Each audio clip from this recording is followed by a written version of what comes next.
world thought it knew Bruce Willis. The smirk, the one-liners, the bare feet on broken glass in a skyscraper that refused to fall.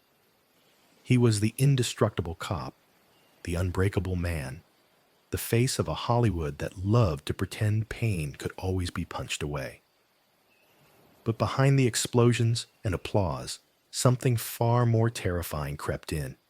Silent, invisible, relentless. While fans kept asking when he'd make his big comeback, a cruel truth was already unfolding. Bruce Willis wasn't just stepping away from the camera. He was slowly being pulled away from the very words that built his legend. Before we step into this story, before we walk with Bruce Willis through the bright lights of Hollywood and into the quiet shadows that stole his voice, take a moment to honor the man behind the myth. If Bruce Willis has ever made you laugh, cry, or sit at the edge of your seat at 2 a.m. with your heart racing, hit the like button, not as a casual click, but as a small tribute to the countless nights he spent on set, bruised and exhausted, so that you could escape your own problems for 2 hours. And if you grew up with his movies, if Die Hard, Pulp Fiction, The Sixth Sense, or Unbreakable are more than just titles to you, if they're memories, consider subscribing.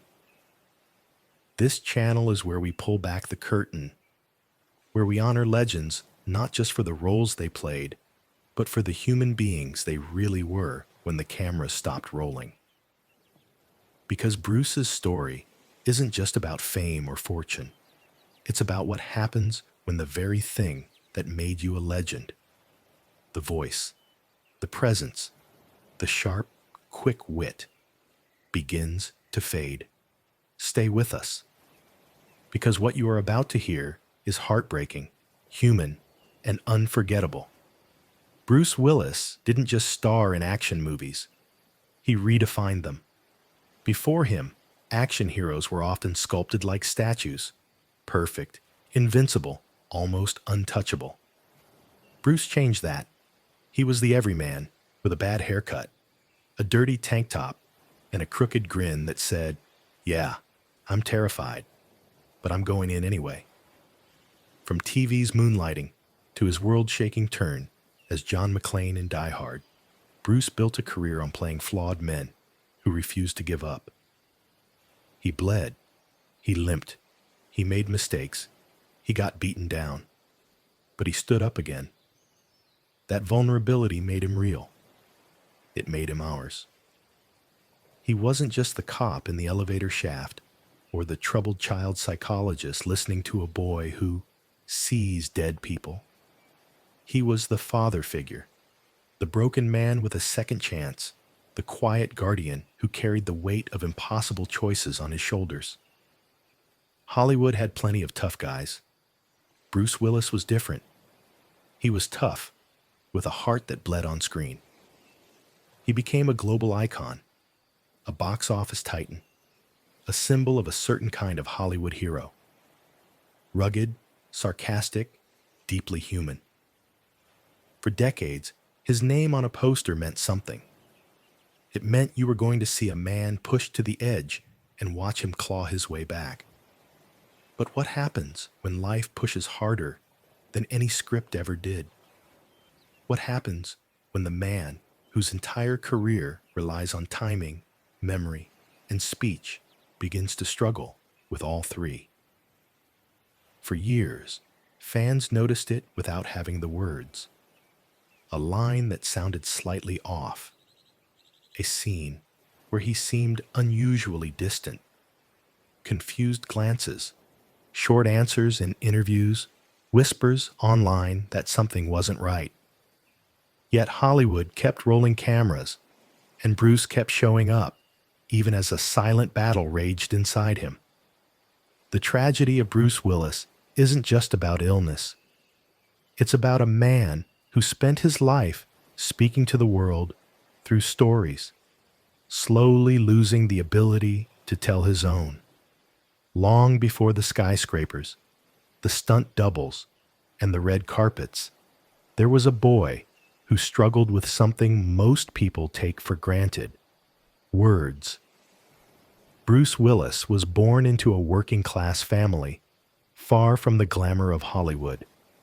His childhood wasn't framed by movie lights, but by the kind of fluorescent fixtures that hum over classrooms and small-town kitchens.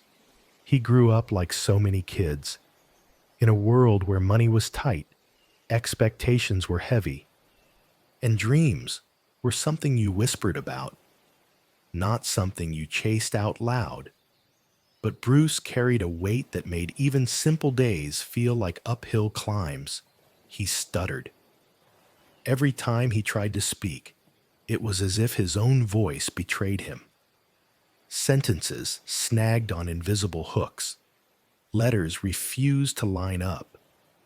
While other kids raced through their thoughts, his were trapped behind a wall of sound that wouldn't break. The classroom, where kids are supposed to raise their hands and share ideas, turned into a battlefield. Every time the teacher called on him, it wasn't an invitation. It was a test. Imagine being that child. You know the answer. You've rehearsed every word in your head. But when your lips open, nothing comes out. A long pause, a broken word, then the laughter. Not always loud, but sharp enough to cut. In those moments, the world sends a quiet message. Your voice doesn't belong here. For many kids, that's where the story bends toward silence, toward shrinking into the back row, toward avoiding eyes and questions and anything that might expose the struggle. But something inside Bruce refused to stay small. There was a stubbornness there, a spark, a sense that even if his voice didn't come easily, it still mattered. The walls of his childhood were not covered in posters of himself.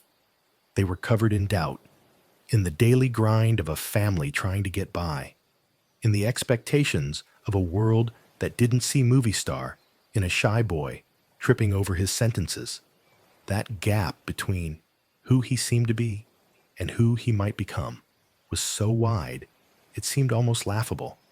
Yet, like so many later heroes he would play, Bruce's first battle was not against terrorists, crime lords, or supernatural forces. It was against the idea that he wasn't enough, that he wasn't built for the spotlight, that he should stay quiet, stay small, stay invisible. But life, in its strange way, had other plans. The path from a boy who stuttered to the man who growled, "Yippee-ki-yay," was not a straight line. It was messy, uncertain, and at times humiliating. Acting didn't arrive in Bruce's life as a polished dream. It crept in slowly, like a door opening at the end of a long, dark hallway. He discovered that on stage, under hot lights, in front of strangers, something miraculous happened. The stutter that had haunted him his entire life loosened its grip. Lines that would have tangled in his throat in class came out clean when they belonged to someone else. Acting gave him more than a hobby. It gave him a new identity. On stage, he didn't have to be the boy who struggled to speak. He could be anyone: confident, dangerous, charming, funny. The words were still hard, but now they had purpose. They were part of a story. And stories, unlike stutters, could move people. Bruce wasn't born into Hollywood. He hustled his way toward it. He worked odd jobs, took small roles, waited tables, and did whatever it took to stay close to the dream. There were years when it felt like the world simply didn't care about another unknown actor with big hopes and a thin wallet. The rent didn't care about his talent. Casting directors didn't care about his childhood battles. Each rejection was another reminder: this business eats people alive. But he didn't back down. His big break came not with a gun in his hand, but with sharp wit and fast dialogue in a TV show called Moonlighting. As David Addison, Bruce brought a crackling mix of charm, sarcasm, and vulnerability. The world finally saw what the stage had seen years earlier. A man who could own a room with a single line. A man whose flaws made him magnetic. And then came Die Hard. John McClane wasn't a superhero. He was a tired cop in the wrong place at the wrong time, with a bad hangover and worse odds. He was barefoot, bleeding, swearing, scared, and utterly determined. Audiences saw themselves in him. He wasn't untouchable. He was human, and that made him unforgettable. Hollywood exploded around Bruce Willis. Suddenly, he wasn't just another actor. He was the actor. Scripts piled up. Offers poured in. His face was on posters, billboards, magazine covers. He moved from TV to blockbuster films, trading wisecracks in smoky offices for shootouts in high-rise buildings. But with success came scrutiny. Not every movie hit its mark. Some flopped. Critics sharpened their knives. The same machine that built him was ready to tear him down when the box office numbers disappointed. He had stretches of career turbulence, projects that didn't land, choices that puzzled audiences, headlines that questioned if his time was over. Yet Harvey-like resilience lived in him. Bruce did what he had always done. He kept going. He shifted into surprising roles. The haunted pediatric psychiatrist in The Sixth Sense, the unbreakable security guard in Unbreakable, the weary astronaut, the hitman, the reluctant hero over and over again. He navigated between art house directors and popcorn blockbusters, between tender roles and explosive ones. And through all of this, his image solidified. Bruce Willis, the man who survived everything, the man who never stopped fighting. On screen, there was always another explosion, another villain, another impossible situation he somehow powered through. Off screen, though, something else was brewing, something even John McClane couldn't simply outfight. Fame looks golden from far away. Red carpets, private jets, premieres, adoring fans. But at close range, it comes with shadows that don't show up on movie posters. Bruce's life became a constant balancing act between career and family, between public expectations and private exhaustion. He wasn't just an actor. He was a husband, a father, a friend. His world was full of birthday parties and film sets, school events, and overnight shoots. Tiny personal moments sandwiched between massive global releases. Living under that kind of spotlight takes a toll even on the strongest minds. Everyone wanted a piece of him. Directors wanted him on set. Studios wanted his name on posters. The public wanted him to always be that smirking, unshakable hero. No one wants to think of their action star as vulnerable. No one wants to imagine the man who saved hostages now struggling just to find the right word. Years went by. His career evolved. He became not just a star, but a symbol, a bridge between the older era of analog action heroes and the modern age of CGI mayhem. Younger actors looked up to him. Fans grew older with him. People who watched Die Hard as teenagers now watched his later movies with their own children. But if you look closely at certain interviews and late career appearances, you can see it. Just a flicker at first. A pause where there didn't used to be one.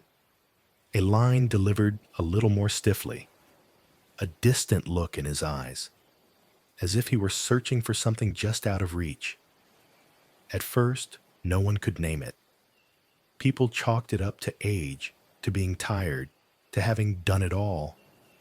Some blamed lazy scripts. Others claimed he just didn't care anymore. But these explanations skimmed the surface.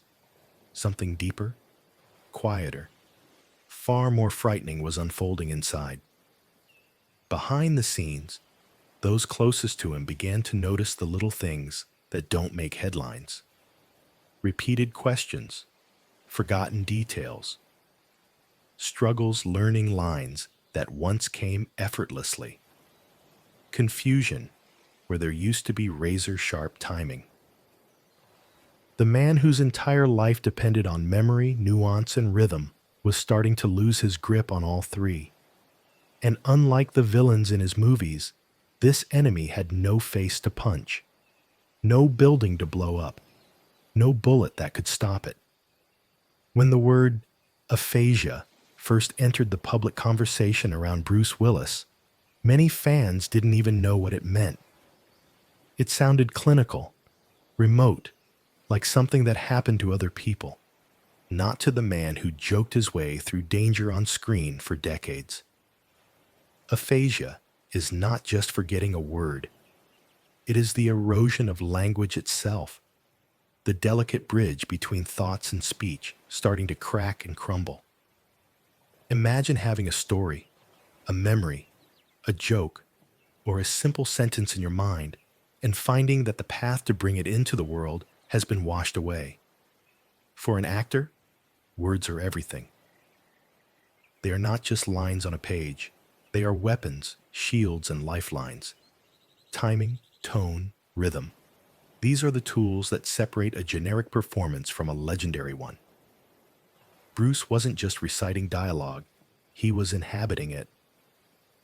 And now, in the quiet horror of his later years on screen, that ability was slipping. Yet even as this invisible storm raged inside him, he kept working. Some criticized the sheer number of films he appeared in during his final stretch, often in smaller, more limited roles. They saw it as a sign of decline, a once great actor cashing in. What they didn't see was the complexity of the moment, the urgency of time running out, the desire to keep doing the one thing he had given his life to, the love of being on set even as the job grew harder every day.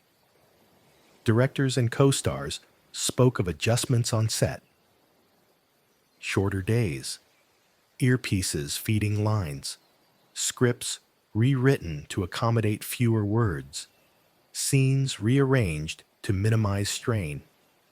The kind of accommodation that doesn't show up in the credits, but reveals the quiet respect of an industry trying to hold space for one of its legends. Behind closed doors, his family watched the man they loved fight a battle no stunt team could choreograph and no camera could fully capture. They made a decision that would shatter fans and, in a way, solidify his legacy. They announced that Bruce Willis would step away from acting. The statement didn't come with explosive music or dramatic slow motion. It came with simple, honest words, acknowledging his diagnosis and the challenges he faced. The world, for a brief moment, went silent. Not the silent suspense of an action scene, but the heavy silence of realizing that an era was ending. This wasn't John McClane walking away from a burning building with a bloody grin. This was Bruce Willis walking away from the world that had defined him, because his own mind and language were turning against him. In those final years on screen, every close-up, every half-smile, every quiet moment carried a different weight. Fans watched old movies and saw them with new eyes. The quick banter, the sharp retorts, the emotional monologues.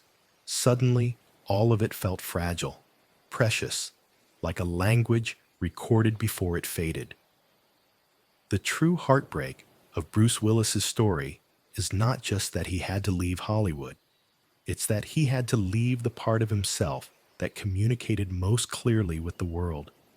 His voice, his presence, his ability to turn words into magic.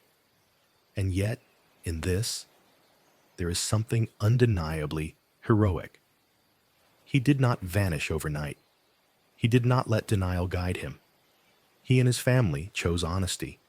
They chose to share the truth so that fans could understand why their hero would no longer appear in new roles. They did what so many of his characters did on screen. They faced the impossible situation head on. In the quiet of his life now, away from cameras and scripts, Bruce Willis is no longer tasked with saving the world. He is simply a man surrounded by those who love him, fighting a battle that doesn't care about box office numbers or cinematic legacies. Bruce Willis's story is not a simple rise and fall tale.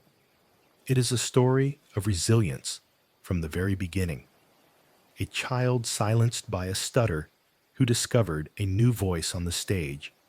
A working-class kid who clawed his way into one of the most unforgiving industries in the world. A TV actor who rewrote the rules of the action genre, and a household name who, in the end, faced something no script could sanitize. His final years on screen are not defined by the quality of each film or by critics' reviews. They are defined by courage, the courage to keep going when the most essential tool of his craft began to slip away, and the courage to stop when continuing would mean more damage than dignity. What do we really learn from Bruce Willis? That strength isn't always a man walking barefoot across broken glass. Sometimes strength is letting go of the spotlight and allowing the world to see you as you truly are. Vulnerable, human, and fighting a silent battle you never asked for. We watch his old movies differently now. We hear the one-liners, the whispered confessions, the cracks in his voice, and we understand how much was required to bring those moments to life. It wasn't just talent. It was war against insecurity, exhaustion, and finally, against an illness that took aim at the very core of who he was. His story forces us to ask ourselves difficult questions. What would you do if the thing that defined you began to fade? If your job, your art, your passion, everything that made you feel useful and alive slowly slipped from your grasp, how would you face that? Would you hide? Or would you, like Bruce and his family, choose honesty, acceptance, and love as your final defense? Bruce Willis will always be remembered as the wisecracking cop, the reluctant savior, the quiet guardian, the man who bled and broke and kept going. But perhaps his greatest role isn't one written by any screenwriter. It's the role he plays now, a living reminder that even our strongest heroes are human, that even legends can struggle, and that there is profound dignity in facing what you cannot change. So the next time you see his name in the opening credits, don't just think of explosions and catchphrases.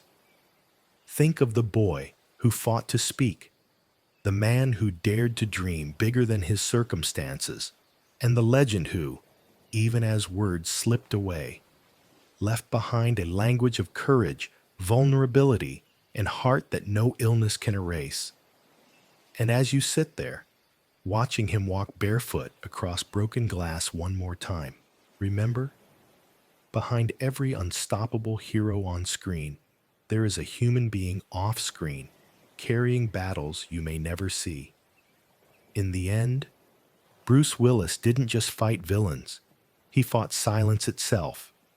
And even as that silence grows louder, his story, his true, heartbreaking, deeply human story, will keep speaking for him.